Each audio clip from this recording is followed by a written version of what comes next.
This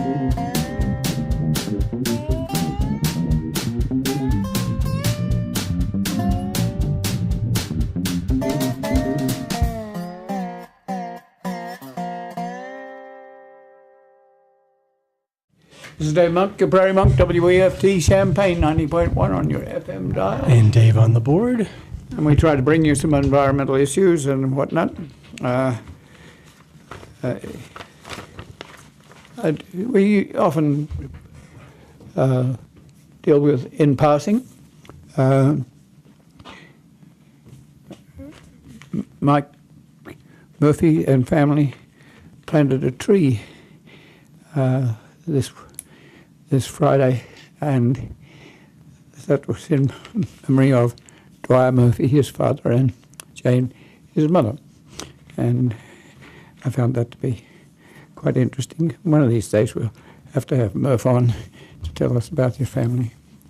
I think his mother was at Sullivan, and it was a very interesting little park. You don't notice it that much. You come down University Avenue to Prospect, and it's Trevitt Finch Park, and it has this most glorious Osage orange tree that sort of lies on the ground and has been there forever. If you want to imagine yourself to be natural, you have to look south, because if you look north, you see traffic coming down University Avenue. Then I want to move into a field trip. I took Karen Spearing out to a field trip. She is a sculptor and is interested in natural seeds, and has come to this university to combine interest in native plants and in sculpting. And she does sculpting that includes the seeds and the germination of those seeds. So I'm using this occasion to talk to you, the public, about the value of this area. We have been kind of starved of rail trails and greenways because the soil is so rich for agriculture, and every inch is dug up. And when a rail bed is abandoned, then it's very tempting to utilize that for what some people would regard as the highest and best use, which is corn and soybeans. But I want to say that these corridors are also used for re-railing, if necessary, and for trails, and for prairie preservation. And we have in the area which is bounded by Bloomington, Decatur, Champaign-Urbana, Danville, and into Indiana, we have a region that is Grand Prairie, is very wet prairie, and very tall prairie, and has a character of its own. Almost nothing left. We've almost exploited the prairie. It's just 0.01% left, and that mightn't even be that in Champaign County. So we're going to start at Champaign and take you through this portion of the corridor. Remember that you can also have corridors from Bloomington to Champaign to Danville, from across the bottom through an old Penn Central line through Arcola, from Oakwood to Lovington and to Decatur. We have these potentials, and I would like to remind you of them because they're so complex and challenged that these corridors are a task for state and federal involvement. This goes far beyond the capacity of individuals, except sometimes individuals do come up and save the bed. The Katy Trail in St. Louis that goes from St. Louis to Kansas City is a case in point. An entrepreneur bought the line, and Dave read a little bit about this recently, and he might even be able to add a comment.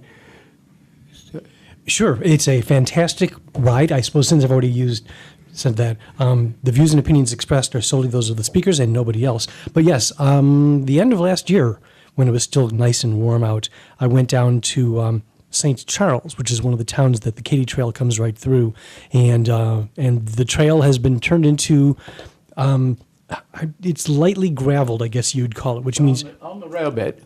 Yeah, exactly. They took the rail bed and they've got it all nice and flattened out. Several years ago, they had to move it a little bit in one place where it got too close to the river, and the river flooded so badly that it actually washed out the rail bed. So they had to put the trail back in that area, and they moved it further back so that hopefully if there's another high water mark like that, it won't take out the trail again. Wonderful ride, and it's amazingly long. It's 200 miles. 200 miles, is it? Yeah, it's just really, really long. And And it goes, just prior to that, there was one north across Missouri, which was lost because of farm demand. Predation, yeah. Go back to And agriculture. if you go to St. Charles in particular, there is a cafe right near the trail, and you can actually rent bicycles. So if you don't have one of your own, in my case, I needed to rent a bicycle. My bike has skinny little tires and would have been a real mess trying to ride on that uneven surface there. So you can get nice fat tired bicycles right there, or bring your own. But it was definitely worth checking out. I've rented a bicycle and ridden on the Katy Trail. And enjoyed it. So not always do we have to have state and federal involvement, but this is a big deal. You cannot do it with we folk, little folk. It needs a complex of people. So if you're listening out there, I hope you will listen in terms of looking at national bikeways where people are traveling between the West Coast and the East Coast and North and South, and we're a part of that if you consider networking, but also this can go back to re-rail if necessary. And we do have grain on these lines, and if it is taken out by road, it may be advantageous, it may be convenient, but it's awfully expensive on energy. So we would like to see the elevator stay afloat. These are sorts of resources that may not come into action for 20 or 30 or 50 years. It's not an immediate thing, but if we don't look after them, they will disappear. And one invasion will teach another invasion, and eventually we'll lose the resource. So this is important stuff. It's worth probably millions of dollars by the time it is developed, or used or reused for trails or for rails or to preserve the prairie. Okay, we're going to start at Champaign. We're on the Champaign Moraine. You have a rolling terrain that you can see at the country club, and if you move west towards Mattis Avenue, you will be on a ridge. And then very shortly, you will start to go down towards Bonneville.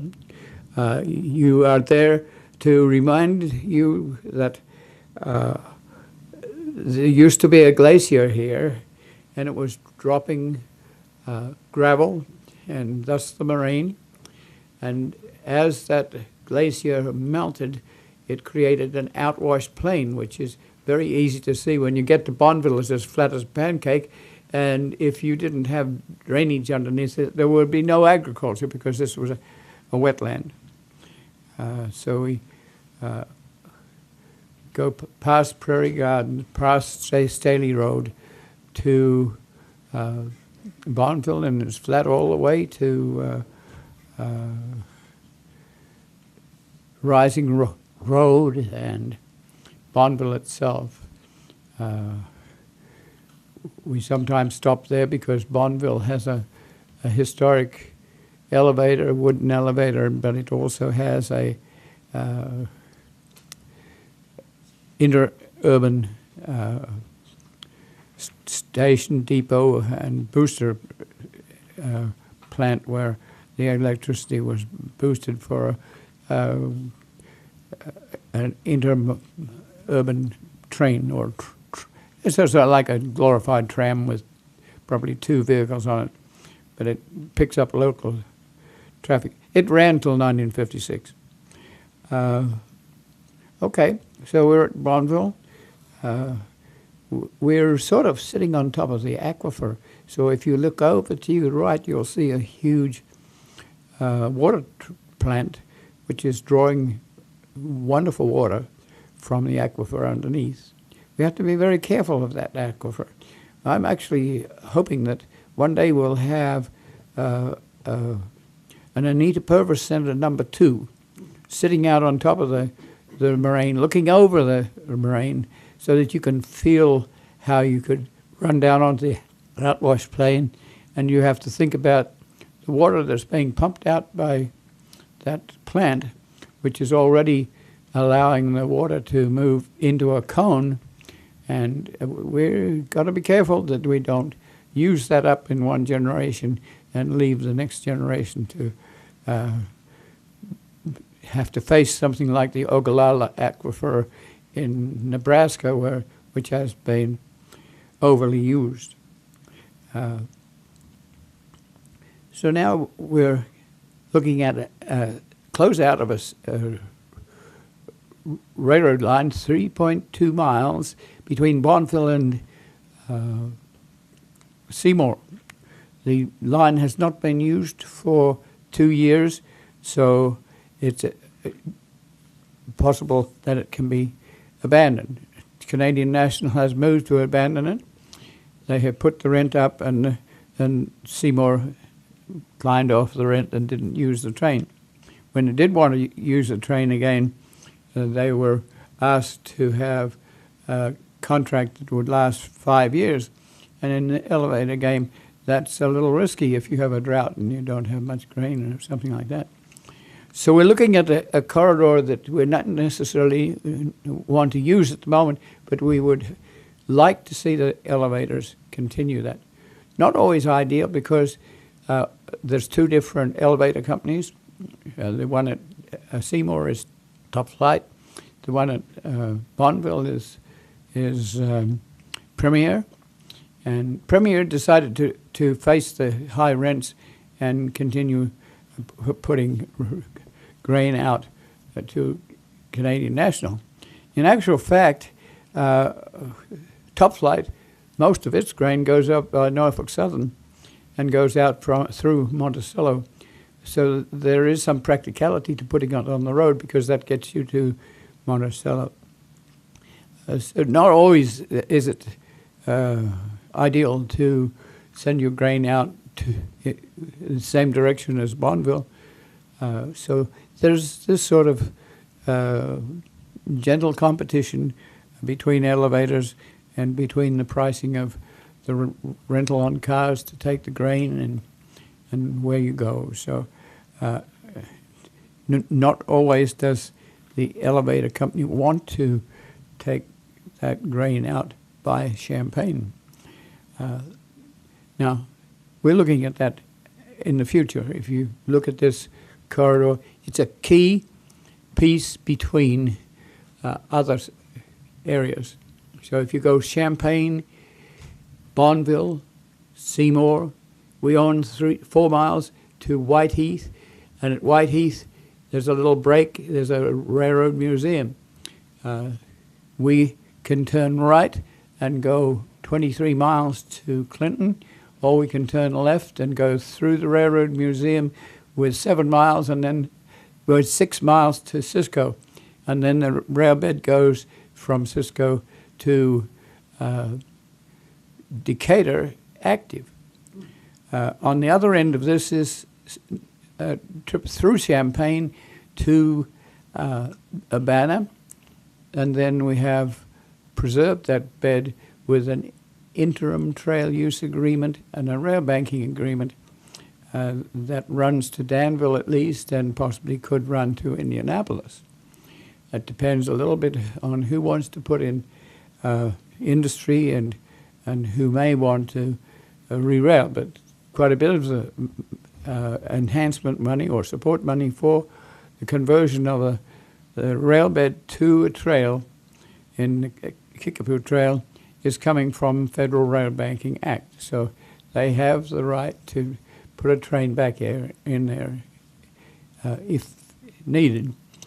It may not happen for 50 years, so you have an interim trail for a long time.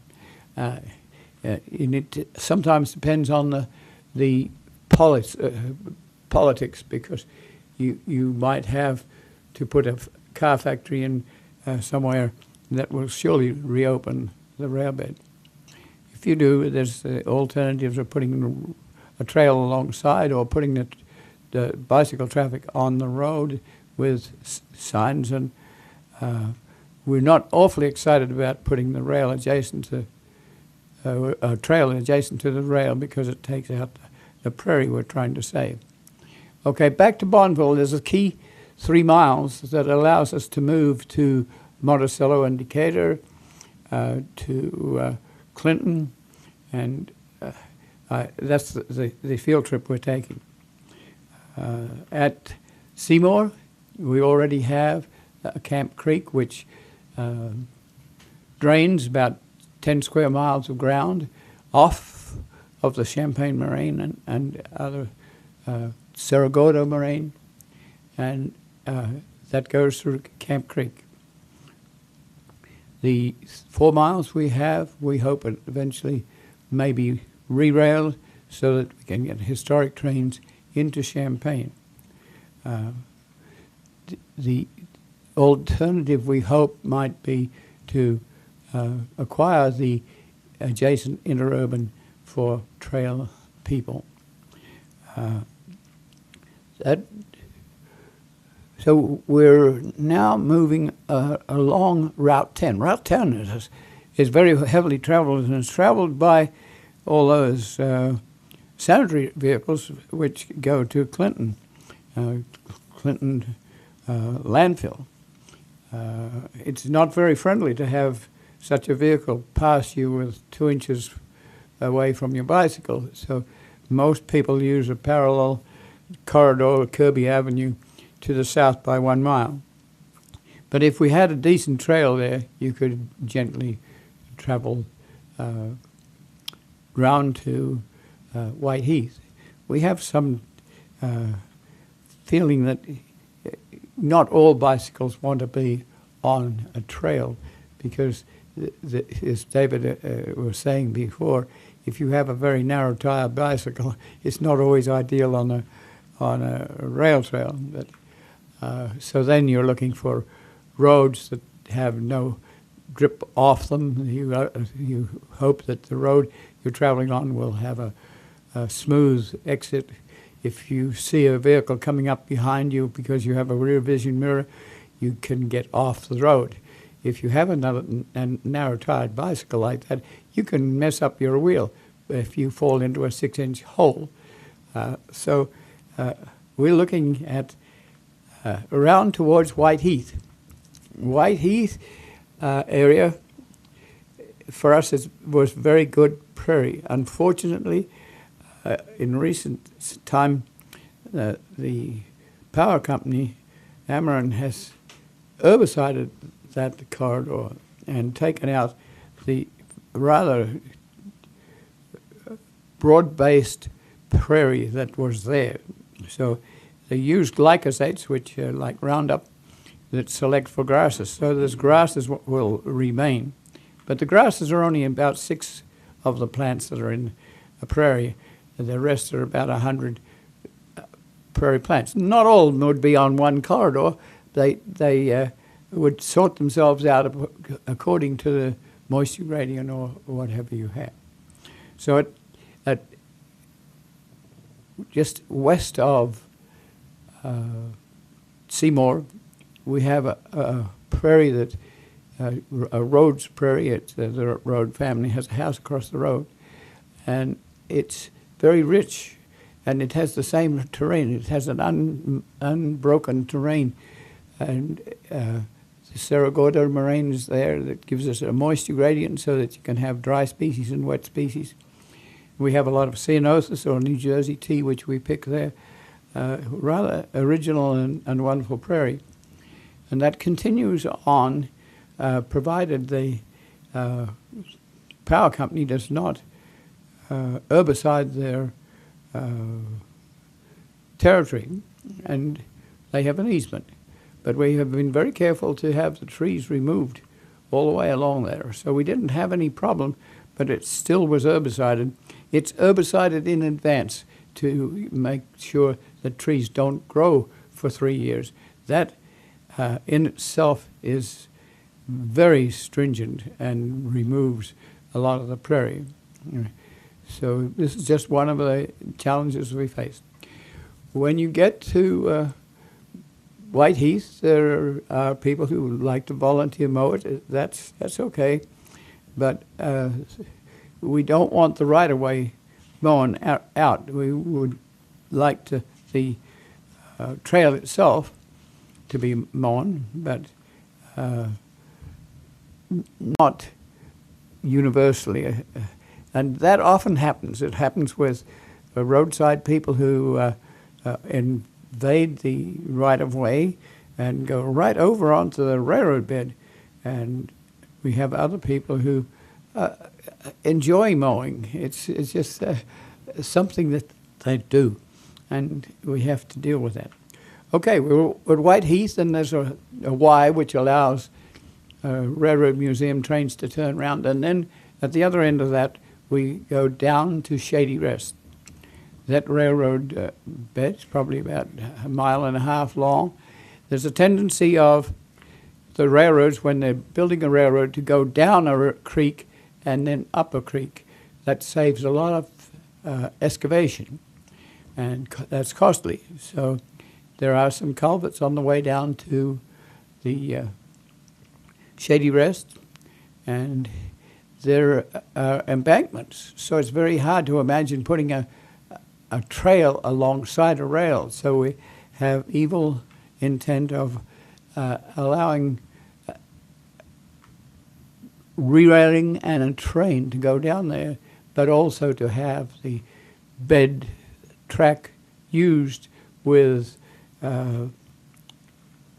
scheduling and with reserves that are not very happy for engine drivers who are used to problems that occur on very high-speed rails. But you can put a codicil on a train so that it doesn't move more than 2 or 5 miles an hour, and it would be fun for people to go down to what used to be a campground that was about 15 miles from Champaign and not too much further from Decatur and Monticello. It was a campground on the banks of the Sangamon River. It's bottomland forest with a moraine, so part of the 30 acres of Shady Rest is on the Cerro Gordo moraine. So it has terrain, has interest. It could be resurrected as a place where trains used to take in water. They had a big vat up in the air so that you could empty water into your railroad tender very quickly. The railroads had to be careful that they didn't have such a load that they couldn't climb out of the river. To avoid that, eventually they put in a pump house on top of the moraine at White Heath. So in that case, you can speed your train down from Lodge and then cross the river and up. But we strongly suspect that that campground was used for the Chautauquas, and that trains would stop there and deliver Chautauqua Public. So we're interested in the cultural basis of the park, of the what is now a park, and as well as the natural history. The site was platted for real estate division. It never happened, but there were about 10 little houses on concrete pads that were like weekenders, and there were some houses that were a bit more permanent than that. And eventually the Shady Rest has been put into conservation. It is now in the hands of the Piatt County Forest Preserve, and they put a trail through it, and our railroad goes right through it, and there's a nice truss bridge there and a trestle that we cherish, and which inspired people to help us buy that area in order to preserve it. And also, it's on the Sangamon River that comes from Mahomet down through Monticello to Decatur. And there's various of us have been interested in time to have a riparian corridor with little plots of land all the way along. So eventually you might be able to canoe between Mahomet and Whiteheath and Monticello, and perhaps even to Decatur. So these are some of the resources you're talking about.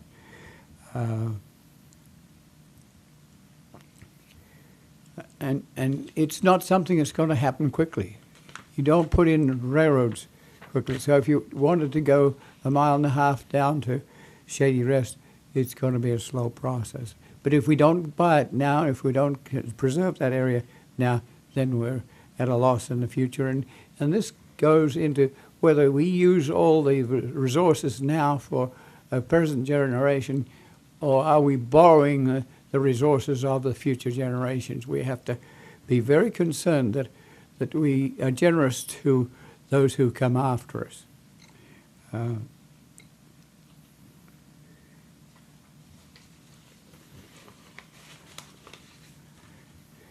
This might be a really good time to pause and to have passed and mentioned to folks that they're listening to WEFT Champaign 90.1 FM. And what's today's date? 17th. Today's the 17th, all right. So it's May the 17th, 2015. And we're talking about the railway corridor that could be turned into trails and preserved for prairie around it. Well, we're at Shady Rest. We stopped at Shady Rest. The species there are shade species at the moment. That we've gone through the period where they're very nice understory herbs, bloodroot and Dutchman's breeches and squirrel corn and trillium and jack in the pulpit and all those things that come in early spring when the canopy hasn't covered over and there's enough sunlight. Some of those plants will remain. Some of them are specialists for being in shaded areas. So you have waterleaf and you have geraniums, and at the moment they're the two species that are fairly dominant. As we go west of Shady Rest, we come to Madden Creek. Madden Creek is a drainage basin that probably services at least 10 square miles on the west side of the Sangamon. It falls into the Sangamon, flows into the Sangamon, and then the railroad gently moves up Madden Creek drainage basin to Lodge. At Lodge, there is a very well-used Norfolk Southern railroad line, and that's perhaps why we have to sympathize with Top Flight, which generally uses Norfolk Southern as a shipping agent. That little line is repaired pretty well. I was there recently when about 13 little go-karts were used to lift up the rail, check the ties underneath, check the plates underneath, take out the spikes, and replace what needs to be placed, tamp the gravel in, and within a few hours that section of railroad was repaired. So this is the sort of railroad line that is a big deal. At At Lodge, it is double line and triple line that allows trains to pass and allows trains to be stored. But if you had your imagination, you could take a railroad engine up to Lodge, and with permission of the railroad and with a pilot, you could take a train down Norfolk Southern Line to Monticello, and then back through Monticello on Railroad Museum territory to the Railroad Museum or back up to White Heath. That's, again, the imagination. But if we don't get the resource, we could never do that sort of thing. So at Lodge, there was a nice wooden elevator. Some people have thought about eventually putting it on a semi-trailer and putting it in a location where it was near the Railroad Museum or someplace where it would be protected and cherished. We just lost a fine wooden elevator at Armenia, and that was sad, but it reminds us that if we don't do things, we lose things. So we're at Lodge, and our railroad line comes up to Lodge and crosses the Norfolk Southern. There were connections, and still are connections, but abandoned. So a railroad museum train or any other historic train might be able to put a connection there. We're not speaking for the Railroad Museum. We're speaking to an imaginary future where there might be. And that train, as it went down to Monticello, could go past other parks that are owned by the Piatt County Forest Preserve. And so now we're going to go west again. So we go west, and eventually that railroad line and Route 10 move apart by a half-section road. So that two of them are paralleling west through DeLand, Weldon, Lane, and Weldon Springs to Clinton. So most of the farmers that are adjacent have been very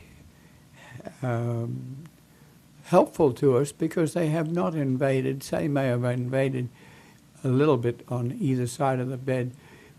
From Lodge to Madden Creek School, which is at the top of the drainage, upper reaches of the Madden Creek drainage basin that we cross after we come through from Shady Rest to Madden Creek to Lodge. So that is safe. The bet from that area, which is owned by Incombressa, which is a Portuguese firm that works our grain harvest as well as in Brazil and other places. So we do the same sort of thing.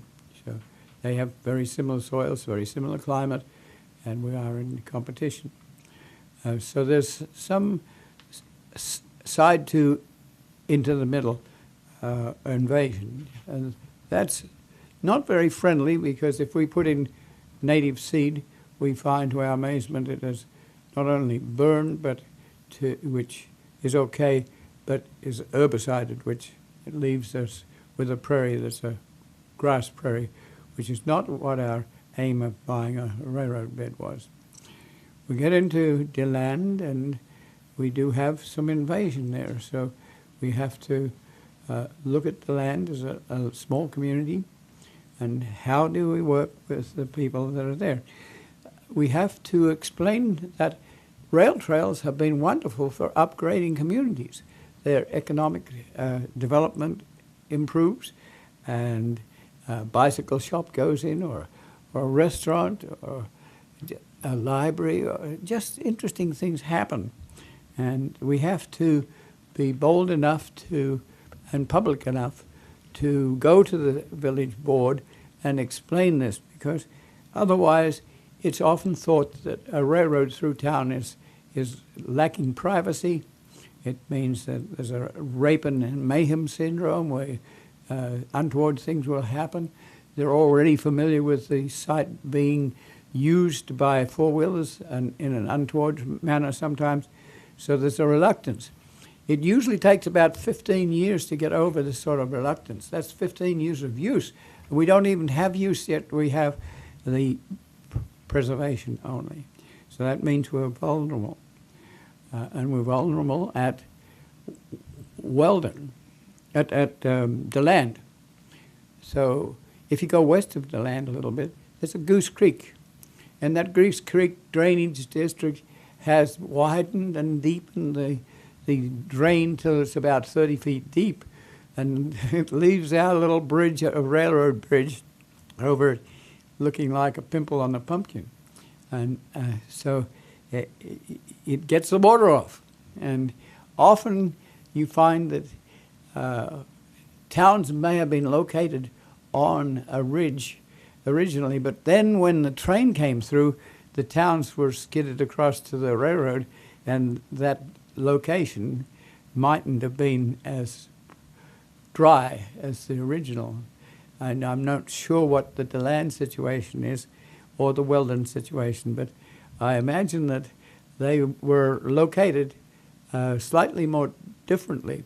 Often they were located on a moraine, or they may have been first settled by people who came up the river in a spring when the water was strong and high and you could navigate.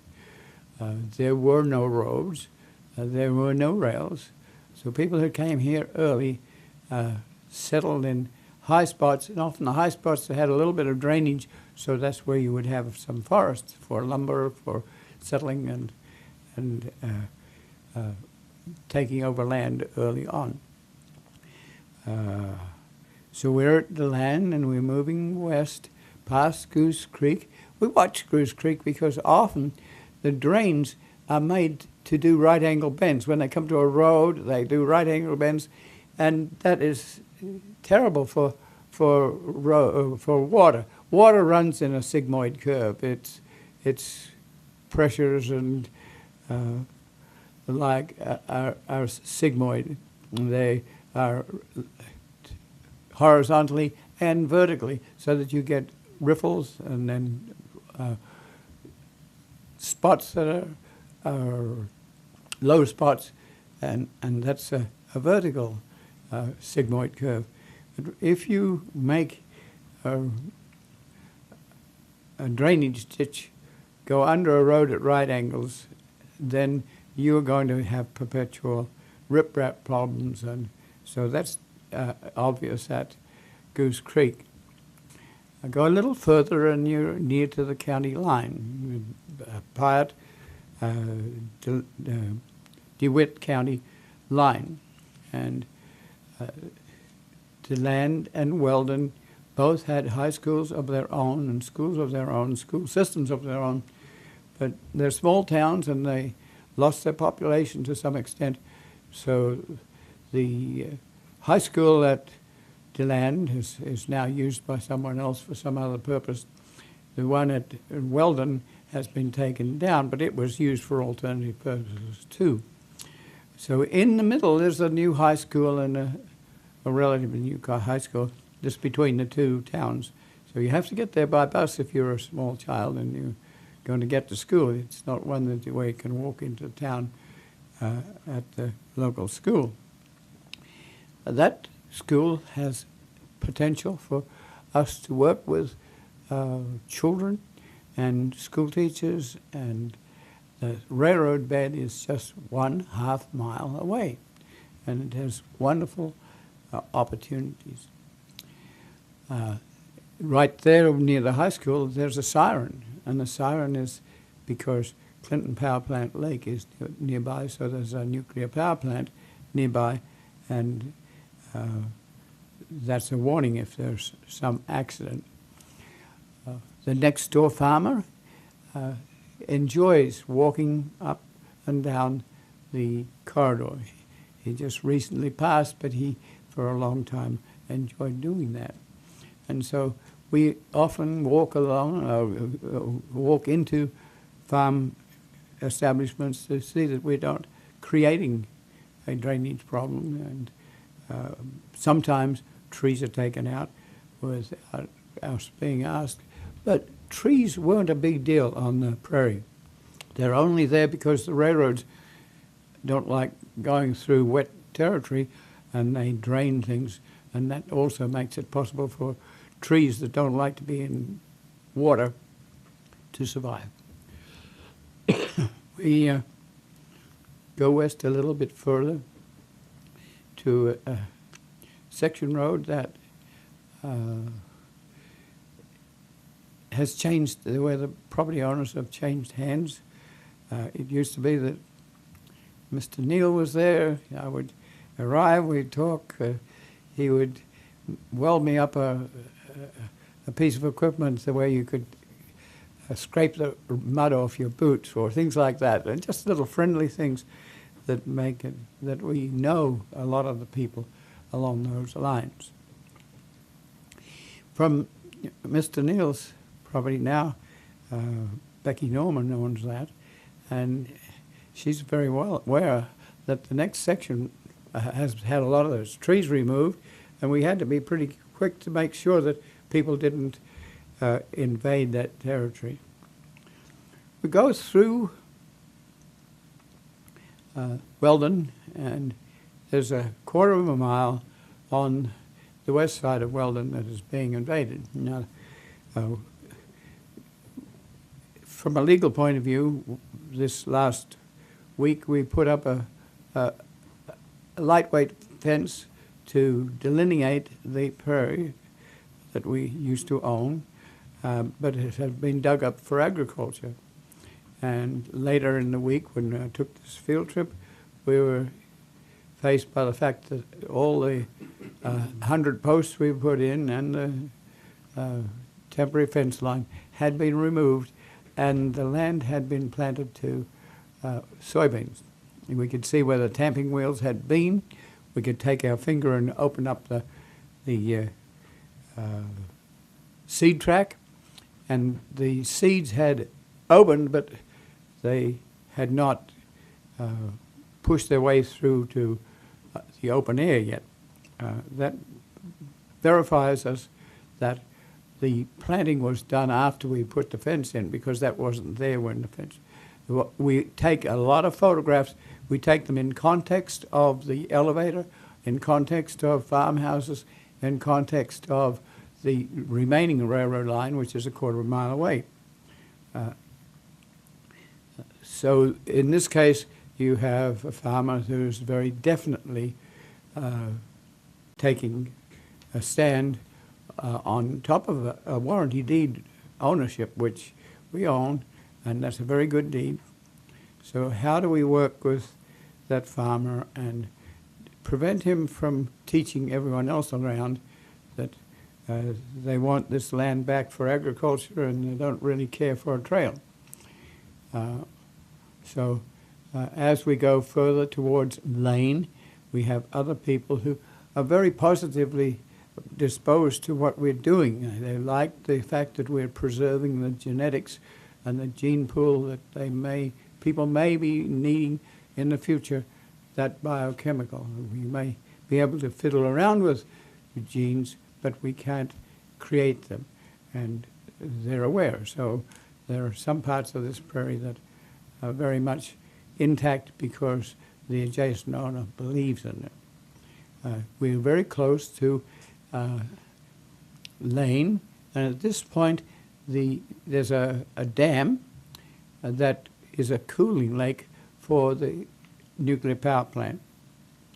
And that, from that point, just about a mile east of Lane,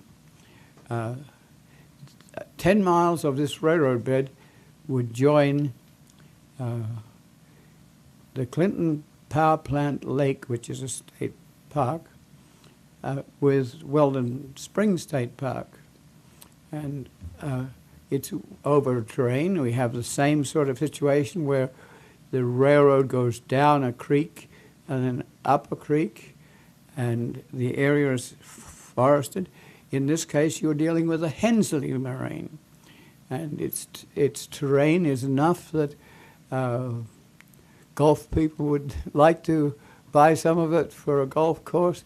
But the Weldon Springs State Park, the Friends of the Weldon Springs Park, have bought on either side of the line, so our line goes through it. There's a lot of old oak trees on our right-of-way as well as in the neighboring ground. So you're going through naturally forested areas, probably savanna in its day. That means fairly open out, and the trees would have a sort of wool pack cloud shape rather than a very straight shape where trees usually grow to light. So if you put a lot of trees together, they're going to be straight barrels to light. So these trees are savanna type trees, so that's a different sort of ecology. That's very nice. The trail goes up the hill past Weldon Springs State Park. Weldon Springs State Park is a very used park. It does some of the sorts of things that you would do with Shady Rest. You may have had chautauquas there. The railroads would probably bring you to the chautauqua for 5 cents. There were excursions. There were week-long political events, religious events, and all sorts of other activities. This was a major event in people's eras of 1840s, 50s, 60s.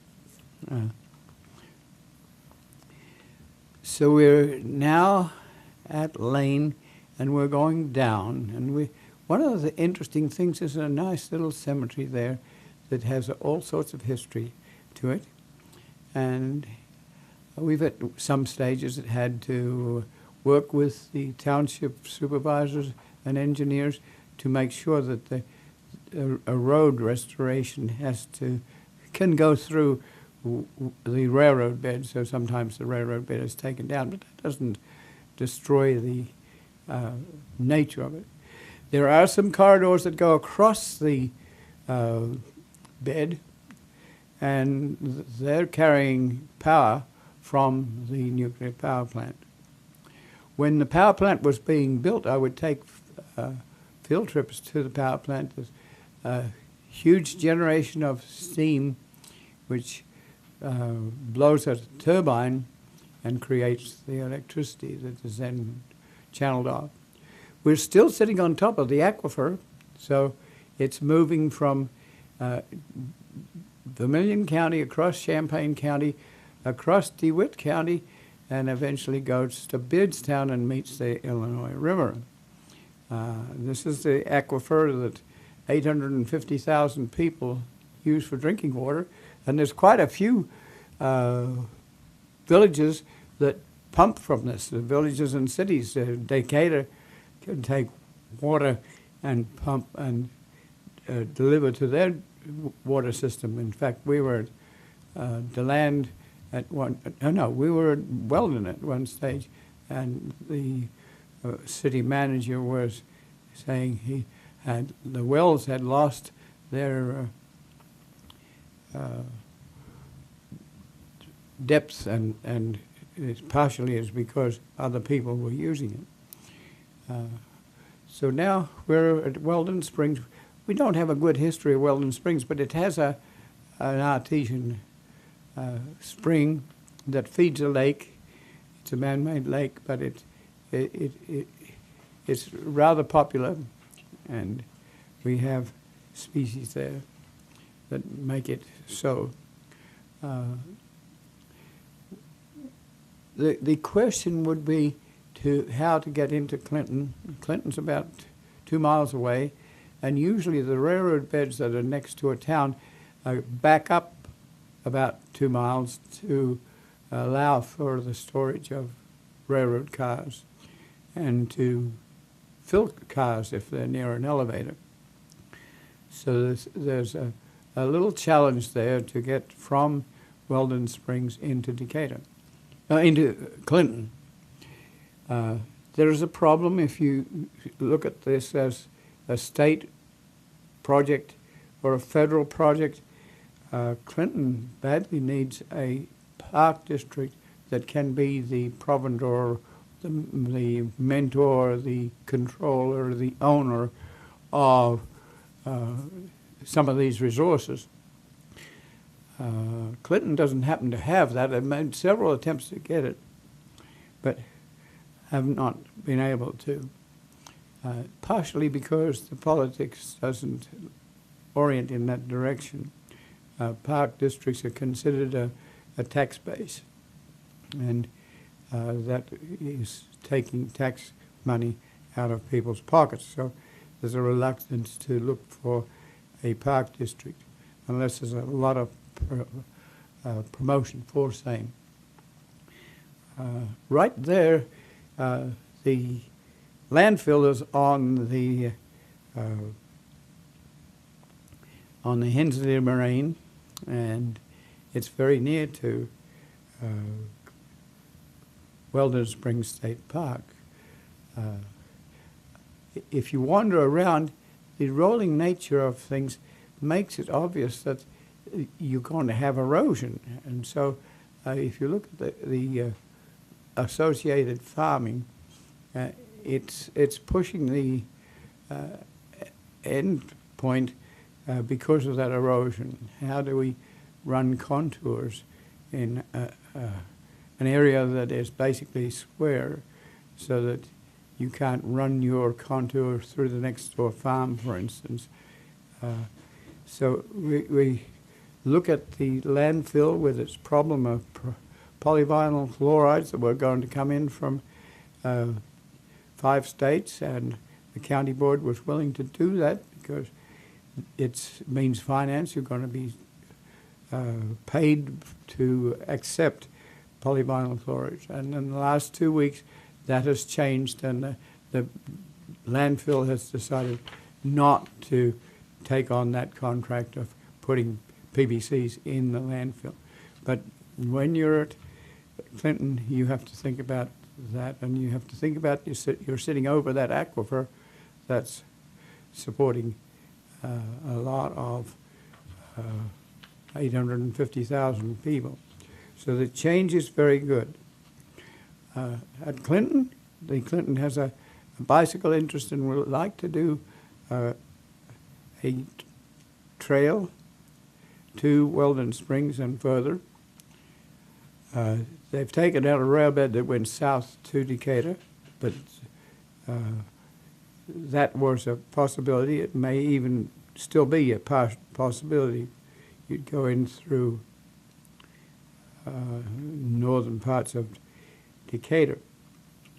And I think that's enough. I want to say at the moment that it's important for you to think about the various things that I'm talking about, the railroads, the trails, and the prairie preservation. I haven't said anything about the nature of the plants, but right at the moment they're on the prairie. At some of these places there is starry-eyed grass, there's hoary puccoon, is stiper. There's a lot of plants that we don't have elsewhere, and we would like to save those. To do it, we need to think about how you would get together with state and federal agencies to take the idea, and part of that is the question. It's not looking for money first, it's looking for an idea that's justifiable, and you look at what sort of resources you relate to, whether it's groups like the Nita Purvis Center, interpretive places, historical places, what's associated, and you look for people who have the freedom to dream. this is not something that is very regular where you could go out and hire someone to do this. You have to have sometimes people who are totally dedicated to doing this for a large proportion of their lives and taking it to the state and federal authorities and doing it a little at a time, and it might take 90 years to do it. So there's that sort of question you have to ask your agencies like the university and the community colleges to think about training people how to dream, how to get ideas, how to implement ideas, how to not be put out by risk and disappointment, because this will be a part of the whole show. Somewhat related there, I'm going to leave that now and hope you think about it. It relates back to that 3 miles that we're trying to work with. It also relates back to working on South 45 with Prairie that were somewhat demolished by power grid conservation easements, and they're starting to grow, and I'm very pleased with it because the plants are deep-rooted and they're coming back in of their own accord. The place was also seeded. Route 150 is being seeded at the moment. We don't know when, where, and we don't exactly know what the seed is and where it came from, and can we do local things. We also had a group in Urbana that was presenting on a landscape between Urbana and Champaign with the view of having a connecting corridor along Norfolk Southern. There was a question of can the low-income community next door to this trail participate, and one of the answers is probably not, because trails are often a fairly affluent thing, and the black community doesn't necessarily get to use them. Greg Lindsay, who was locally in charge of a recycling center, put cameras on such a trail in Indianapolis and found the local people through which the trail moved did not use the trail. So we look for regional planning. We look for ideas like improving the ambiance and the use of that slightly used railroad. It's there because perhaps it might one day go to Indianapolis. And another thing time's up, but there's a Native Plant Society meeting coming up in June 5 and 7, and the Forest Preserve just acquired 28 acres and got support money from the Clean Energy Foundation. This is Dave Monk, your Prairie Monk, WEFT Champaign 90.1 on your FM dial. Dave on the board.